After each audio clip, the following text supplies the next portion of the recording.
everyone. I hope you all are well. Dear students, today I am going to discuss with you section 85, 86 and then 90 section of Negotiable Instruments Act 1881.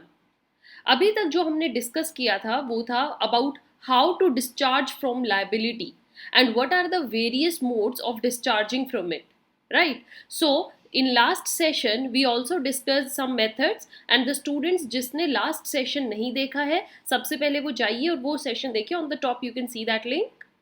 In that I gave certain points of how we can discharge from the liability. ये वाला topic जो है dear students मैंने 3 sessions में divide किया है. One we have done, then second session we have done and this is the third one. So इस third session में भी मैं आपके साथ डिस्कस करूंगी कि ऐसे कौन कौन से मेथड हैं जो कि आपको given under section 85, 86 and 90 respectively, how one person can discharge from the liability under negotiable instruments act.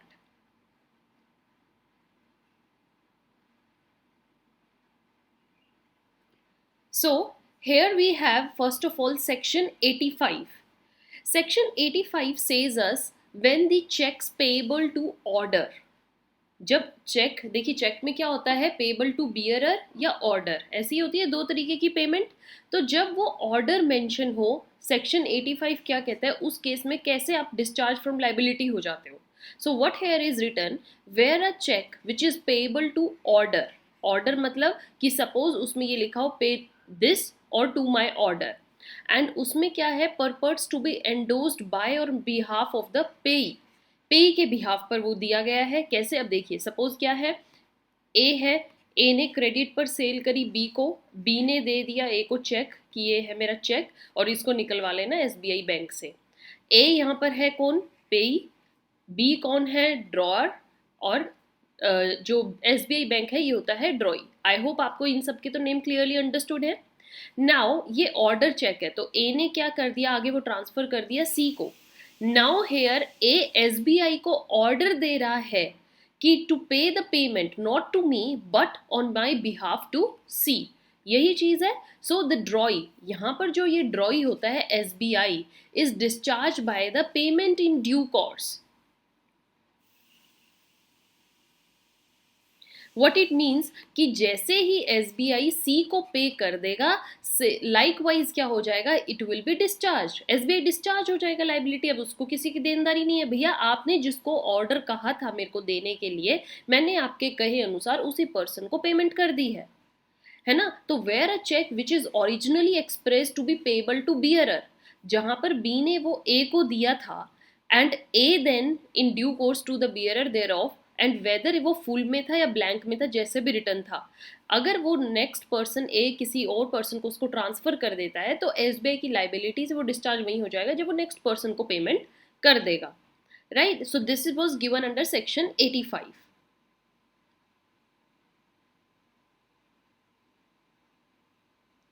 Coming to the next section we have is 85A here.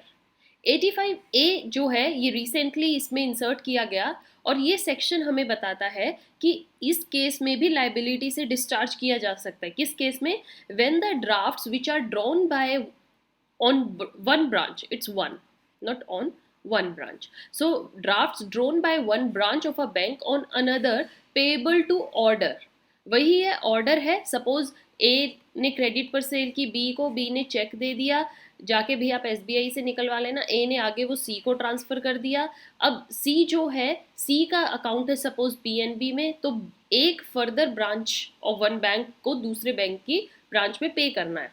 तो where any draft that is an order to pay money, जहां पर वो money pay करनी है, drawn by one office of a bank upon, sorry यहाँ पर ये branch same है, इस चीज़ को याद रखिएगा. ये एसबीआई की एक ब्रांच है और यहीं यहाँ पर भी एसबीआई की नेक्स्ट ब्रांच है. तो सपोज सी पेमेंट जो लेने जा रहा है वो दूसरी ब्रांच में ट्रांसफर करने की कह रहा है. तो which is drawn by one branch of one bank to the another branch of the same bank for a sum of money payable to order और डिमांड. तो यहाँ पर क्या माना जाएगा, the bank is discharge by the payment in due course. जैसे ही दूसरी ब्रांच ने पेमेंट कर दी तो वो ब्रांच वहीं से फ्री हो जाएगी. ये भी बिल्कुल सही है. भैया आपको आपका पैसा मिल गया, आपको इस ब्रांच से मिले या इस ब्रांच से मिले, आपको मिल गया, आप फ्री हो. अब आप दूसरी ब्रांच में जाके सेम अमाउंट क्लेम नहीं कर सकते, बहुत strictly, and it is the correct thing.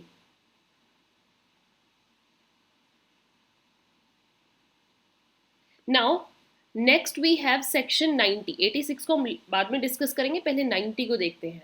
Section 90 हमें क्या बता रहा है students? When extinguishment of rights of action on bill in acceptors hands. अब बिल ऑफ एक्सचेंज के केस में आप कैसे अपनी लाइबिलिटी से डिस्चार्ज या फ्री हो सकते हो? अगर उसमें जो राइट है, एक्शन का राइट, मतलब sorry, right of action, action लेने का जो आपका राइट है, अगर वही खत्म हो गया है तो आप फिर लाइबिलिटी कैसे क्लेम करोगे? नहीं क्लेम कर सकते. तो इसमें क्या बोला गया? अगर बिल ऑफ एक्सचेंज जो कि नेगोशिएट किया गया है इज एट और आफ्टर मेच्योरिटी, मेच्योरिटी डेट पर पे करना है, and held by the acceptor in his own right, acceptor के पास ही है, all the rights of action thereon are extinguished, सारे एक्शंस खत्म हो जाते हैं, एंड एक्शंस खत्म होते ही आपकी लाइबिलिटी भी डिस्चार्ज हो जाएगी. ओके.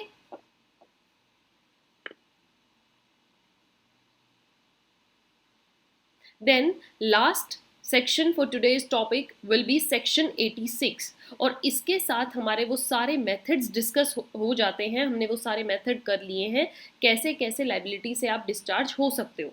तो section 86, the last one, tells us about by qualified acceptance.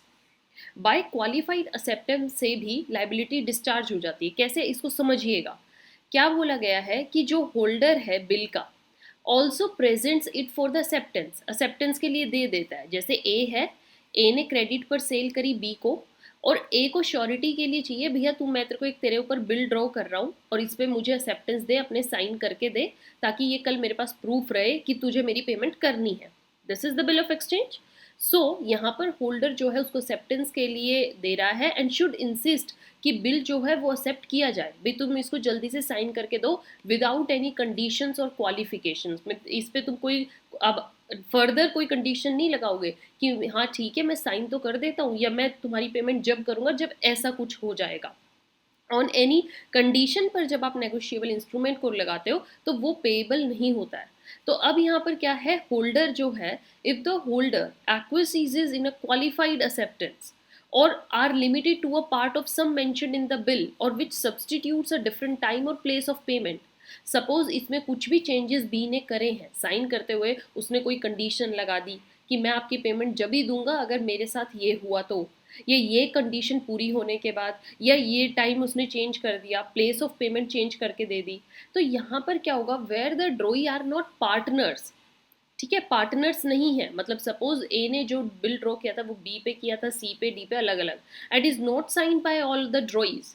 सबको साइन करने पड़ेंगे क्योंकि वो इंडिविजुअली सबको क्लेम कर रहा है. अब पार्टनर होती है तो एक ने साइन कर दिया, ऑन बिहाफ ऑफ वो सबके माने जाते हैं.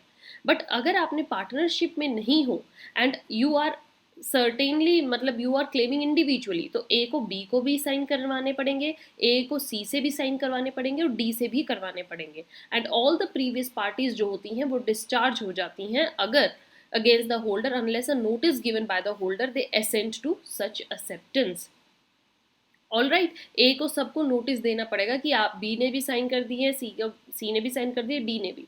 तो ये क्वालिफाइड एक्सेप्टेंस होती है कि कोई कंडीशन नहीं लगा सकता, और ए की ड्यूटी बनती है कि वो सबको ये चीज़ का नोटिस दे कि other person has accepted my bill. अब आपको एक्सेप्ट करना पड़ेगा.